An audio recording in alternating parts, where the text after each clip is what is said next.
Hello everyone, आज हामीले tower of हेनरीको अल्गोरिदम हेर्दैछौँ है त। यदि तपाईँले टावर अफ हेनरीको कन्सेप्ट अथवा detail explanation with example, rules, different कन्सेप्टहरू, पोइन्ट्सहरूको बारेमा यदि एक्सप्लेन गरेको भिडियो चाहिँ हेर्नु भएको छैन भने चाहिँ प्लेलिस्टमा गएर चेक गर्न सक्नुहुन्छ है त। यदि तपाईँले त्यो भिडियो नहेरी आउनु भएको छ भने चाहिँ मैले तपाईँलाई त्यो भिडियो हेर्न रिफर गरेँ, किनकि त्यहाँ हामीले डिफ्रेन्ट रुल्सहरू, कन्सेप्टहरू र इक्जाम्पल्सहरू डिस्कस गरिसकेका छौँ, जसले गर्दाखेरि चाहिँ मैले कुनै पनि यो अल्गोरिदम एक्सप्लेन गर्दाखेरि कुनै डाइरेक्ट रुलहरू अथवा इक्जाम्पलहरू एक्सप्लेन गर्दाखेरि डाइरेक्ट केही कुराहरू जम्प गरेर भनौँला। सो तपाईँले त्यहाँ नबुझ्ने चान्सेसहरू म्याक्सिमम रहन्छ।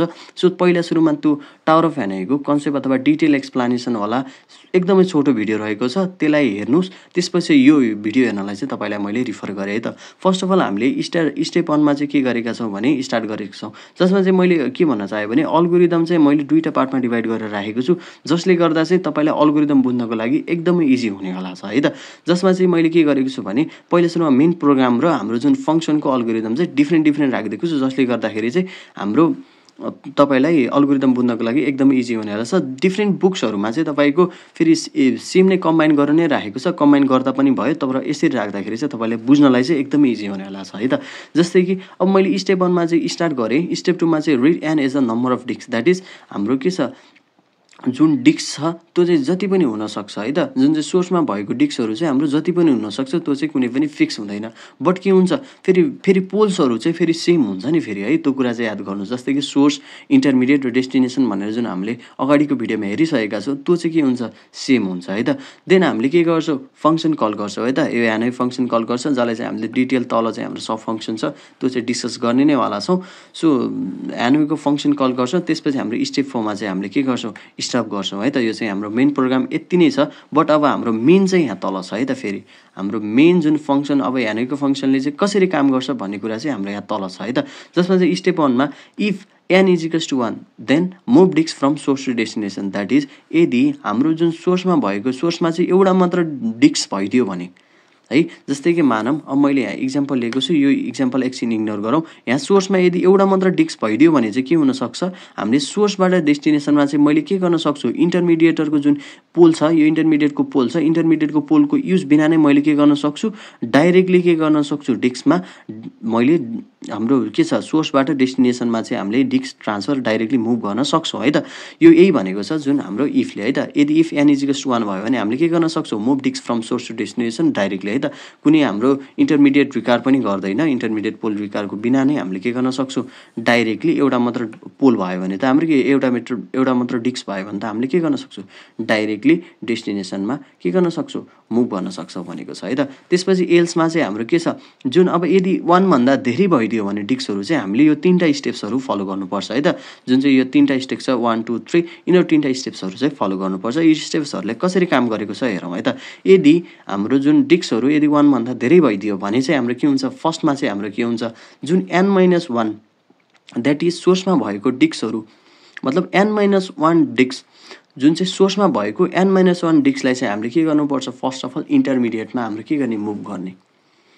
के भन्नु, एकचोटि फेरि सुन्नुहोस् है, n-1 द्याट इज मैले एउटा इक्जाम्पल लिएको छु। जस्तै कि सोर्समा मानौँ सपोज वी हेभ 3 डिस्क, हाम्रो 3 डिस्क छ सोर्समा भने हाम्रो n-1 डिस्क चाहिँ हाम्रो के हुनु पर्यो, सोर्सबाट इन्टरमिडिएटमा चाहिँ के भनेको छ, यसले मुभ गर्ने भनेको छ। यो मुभ चाहिँ कसरी भइरहेको छ, फेरि यहाँ चाहिँ मुभ पर्यो है त। जस्तै कि यहाँ 2 चाहिँ हाम्रो के भयो, n-1 चाहिँ हाम्रो सोर्सबाट इन्टरमिडिएटमा मुभ गऱ्यो। यो यहाँ यो जुन चाहिँ फङ्सन कलले यही भनेको छ है त।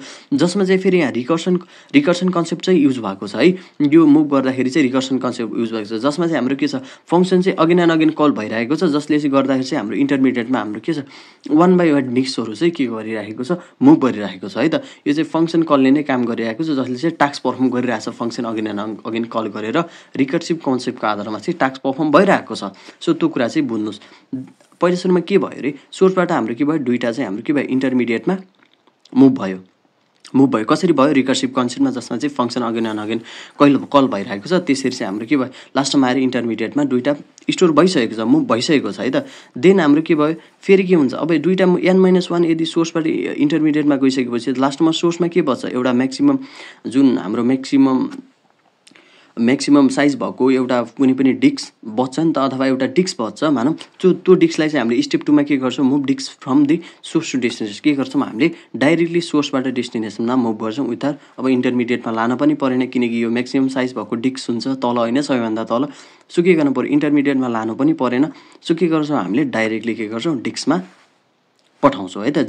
डिस्कमा भन्नाले चाहिँ डाइरेक्टली हामीले के गर्छौँ डेस्टिनेसनमा पठाउने गर्छौँ है त। देन हामीले के भयो एउटा मात्र डिस्क भएपछि डाइरेक्ट डेस्टिनेसनमा पठायौँ। सो हामीले के गर्यो हेर्नुहोस् त, यहाँ चाहिँ हेर्नुहोस् त स्टेप आएमा हाम्रो स्टेप आएमा के गरौँ सोर्सबाट हाम्रो के गरौँ डाइरेक्टली डेस्टिनेसनमा पठायौँ एउटा सिङ्गल डिस्कलाई।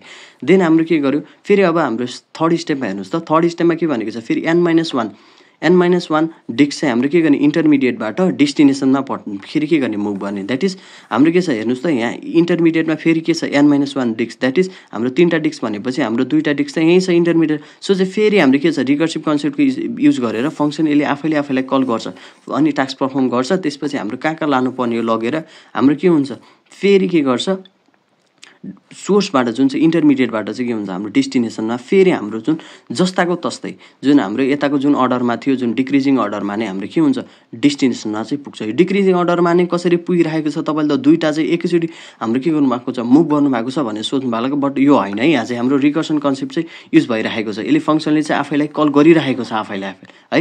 यो चाहिँ जुन जति बेलासम्म त्यो डिस्कमा पुग्दैन त्यो चाहिँ कल गरिरहेको छ इन्टरमिडिएटबाट डेस्टिनेसनमा नपुग्ने बेलासम्म चाहिँ के गर्छ 1 by 1 डिस्कलाई चाहिँ के गरिरहेको छ यसले कल गरिरहेको छ है। सो यसले आफैलाई कल गरिरहेको छ। सो रिकर्सन कन्सेप्ट चाहिँ त्यही नै हो है।